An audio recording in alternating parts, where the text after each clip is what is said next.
So I'm going to heat set my mountains, and after I do that, I'm going to do a little satin stitching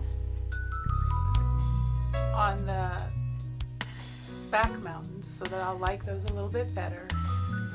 And I think I might use brown, perhaps black, I'm not sure. I'm going to audition some threads. And then I'm going to wash my piece, and once it comes out frayed, I'll iron it real quick from the back, trim it out, and then I will steam iron it and block it so that it's ready for next time. So it's really fall now, and today I'm going to heat set my mountains.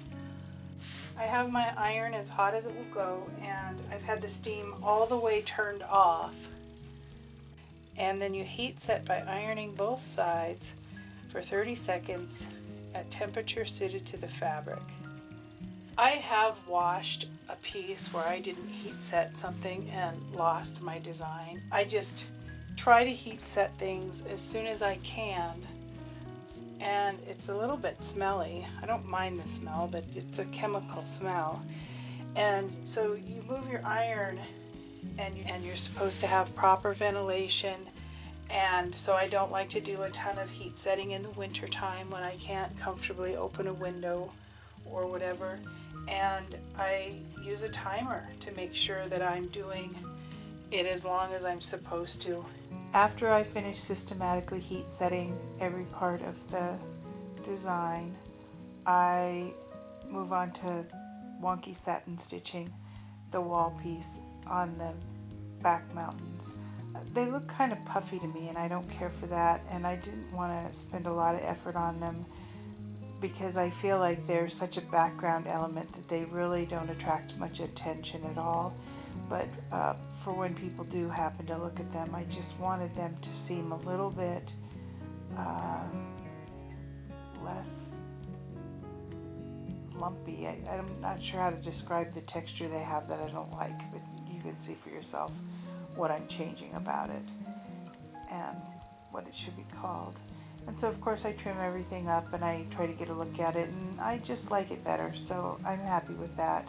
I don't think they're the best back mountains I've ever done. They may be the worst, but that's alright. I feel like the front mountains are very strong, and that's what people are going to notice and look at. They're the star. So my piece is really coming along, and so now it's time to throw it in the washer and dryer and give it a quick washing.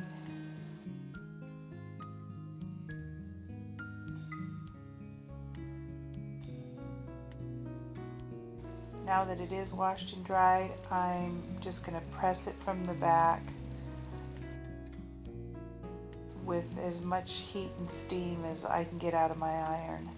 And I do this, carefully and more than once, because you really want to get it nice and flat. Here I am working on that little line of stitches you may have noticed through the middle of my mountains, through the painted area. If I need to, I might take a little bit of paint on my finger or a Q-tip and just smush it on there and fill those holes with a couple different colors. And if I do that, I will also remember to heat set that one little area. I don't actually have a lot more to say about this trimming, and it goes on for several minutes, and there's not really anything after it. And so I will make sure and put the information that I put on the screen in the timestamps so that you can just read through what those things are, and skip the rest of the video if that's what you want to do. I think some people will like watching it and thinking about the things as they watch me work, and so that's why I'm going to do this. And rather than just have little advertisements for my other things and talk about the weather for the next 8 minutes, I'm just going to play a couple of my husband's old noodlings from 20 years ago and see how that goes over.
Like you never know what to do.